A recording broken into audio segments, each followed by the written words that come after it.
Come on. Some of you sitting there saying, well, when I overcome this fear or when I overcome this, then I will. And God is sitting there saying, I need you to move in spite of fear. Come on.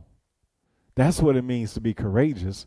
Courageous and having courage doesn't mean that we move even when we know everything will work out. No, being courageous is sitting there saying, I will move and will maneuver and step out on faith and do the things that God has called me to do, even when I have some fear and anxiety on the inside of me. Come on. And dear brothers and sisters, Paul learned to maneuver and move even when you have fear, frustration, anxiety, and wishing people didn't know on the inside of it. Come on. We might not know what Paul's shortcoming was, or his thorn in his flesh, but it lets us know that no matter what you are dealing with, to still trust God. Come on. And the first thing that we see about grace is that grace will make you grow. Grace will make you grow. It says it's because of the extravagance of these revelations, of those revelations. And so I wouldn't get a big head. I was given the gift of a handicap to keep me in constant touch with my limitations. Come on. So Paul was a man of God, but Paul was given something by God that would make him better and not bitter. Woo. Let me say that again. Paul was given something that would make him better and not, come on, bitter. And sometimes as Christians and sometimes as men and women of God, we become bitter because we still are dealing with blank. Whew, come on. We get bitter because we've had an issue of blood for 30 some odd years. Come on. We've been bitter because we sat at the pool of Bethesda at some 30 some odd years. We get bitter because we've been blind for since our birth. We get bitter instead of realizing that God is making us, come on, better.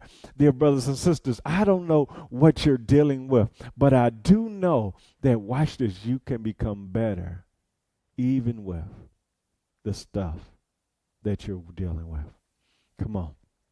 Because when you go through things, are you saying to yourself that God is trying to make me better? Or are you walking around becoming bitter about your situation? Come on.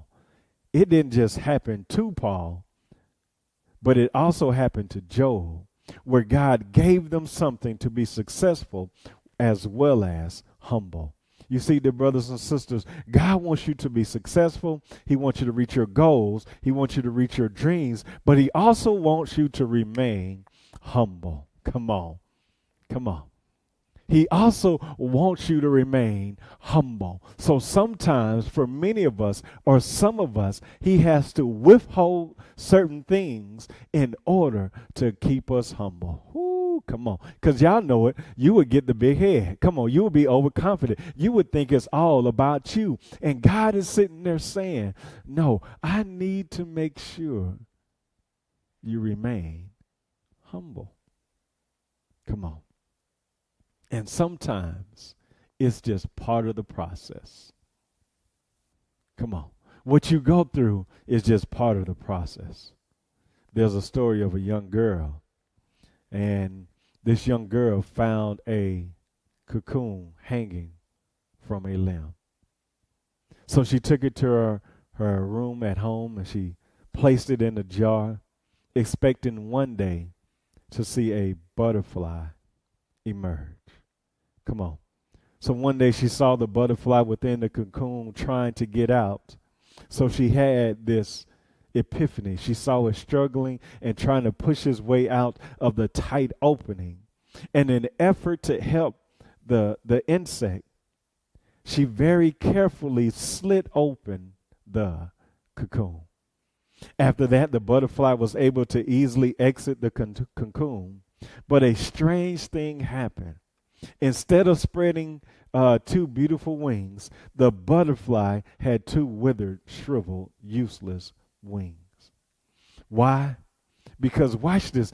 God designed the butterfly and its cocoon so that the tight opening would strengthen, come on, and straighten its wings. And without the pressure of the tight opening, the butterfly was robbed of the beauty of his wings. And more importantly, he was robbed of the ability to fly into the sky. And dear brothers and sisters, what happens, come on, when sometimes you don't go through the process, when you don't go through the difficult situations of your lives, come on, you do not develop the strength to be the individual that God has called you to be. Come on, that's why sometimes you shouldn't avoid certain things. You should sit there and say, God, if you meant for me to go through it, I will go through it in order to become the Christian and better individual on the other side. Come on, we're not saying the process is comfortable. We're not saying the process will be all easy, but what we are saying and what I am saying is that the process will be worth it. Come on. Grace will make you grow. It will make you a stronger Christian, dear brothers and sisters. Come on. And watch this. Please understand. Paul tells us why he was able to soar above the heads of most other believers in his day. And he tells us that it was the pain and the suffering that he endured that gave him the power to be the man he is today. Come on. We sits there and says, go through the process. We sits there and says, dear brothers and sisters, I'm not saying the valley of the shadow of death will be great, but just know that God will be with you. Come on. In your dark days, God will be with you. In your trying tribulations, God will be with you. Your friends might not be there with you. Your mom, your dad, your brother, whoever it is might not be with you. But trust me, dear brothers and sisters, God will be with you. And his grace is sufficient. It's going to make you grow. It's going to make you walk with your heads up. It's going to make you sit there and say, God, I trust you. But not only will grace make you grow, grace will make you grateful. Woo! Come on. Grace will make you grateful. It says this, at first, I didn't think of it as a gift and begged God to remove it. 3 times I did that. And then he told me, my grace is enough. It's all you need. Once I heard that, I was glad to let it happen. Come on. Come on. I was glad that it happened.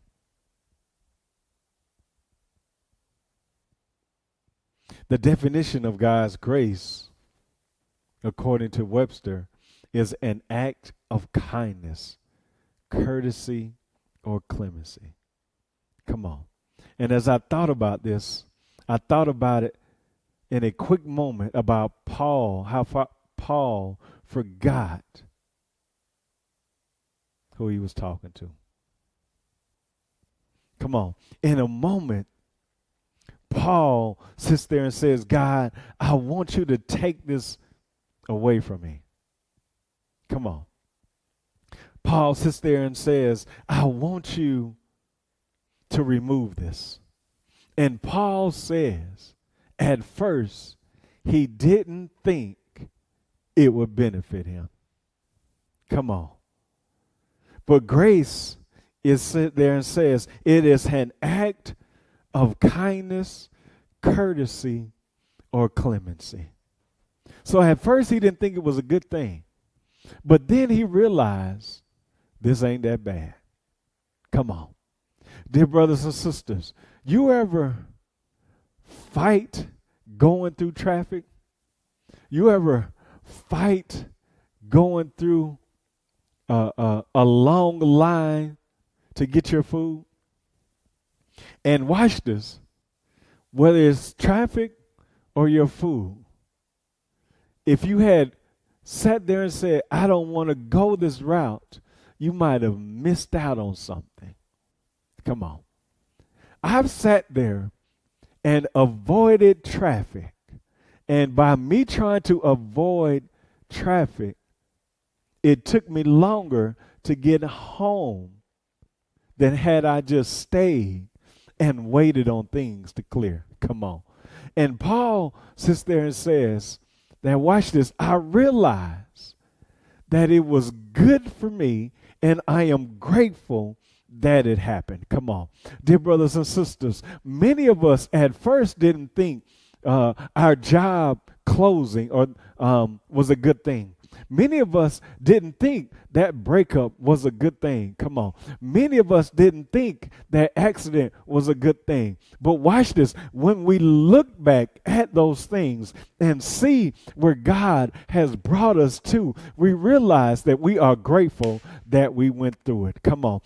At first, it didn't look good, but then we realized that all things work together for the good of those who are called according to his purpose.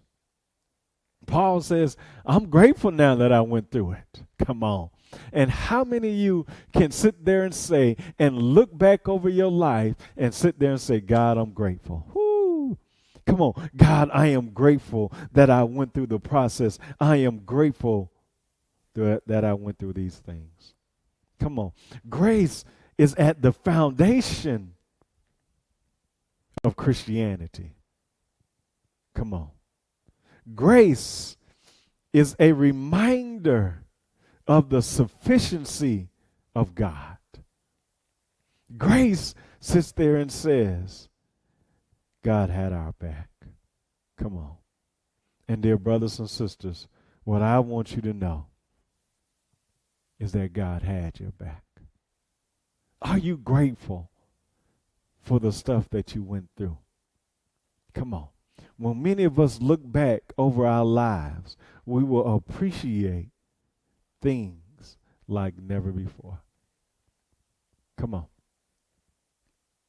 Throughout the Bible, dear brothers and sisters, men and women became better because they trusted God. Come on. I remember when David was a young lad. I remember when David was a little boy. Come on. We all remember about David fighting Goliath. But how did David get to that scene? How did David get to that camp? David ended up fighting Goliath because originally he was called to take food to his brothers. Let me say that again. David was originally called, according to Scripture, to take food to his brother. He wasn't originally called to fight Goliath. But God set things up and orchestrated for David so that he could be at the right place at the right time. Come on, dear brothers and sisters. You might not understand why you're at that job. You might not understand why you're driving that car. You might not understand why you're in that house. But dear brothers and sisters, trust God and know that he is orchestrating things and setting things up in alignment to set you up for something that you do not see right now. And be grateful after the fact if you're not going to be grateful in it. Woo. Come on. Some of you aren't grateful right now, but when God brings you out to the other side, I want you to make sure you at least then show God some gratitude. Show God some appreciation. Show God the fact that you love him. Come on. You probably can't show your gratefulness now, but when God brings you out, dear brothers and sisters, make sure you do like Paul and sit there and say, God, I appreciate you. God, I love you. God, I thank you. I didn't understand at that moment, but I understand it now, and I'm grateful of the fact that you brought me this far.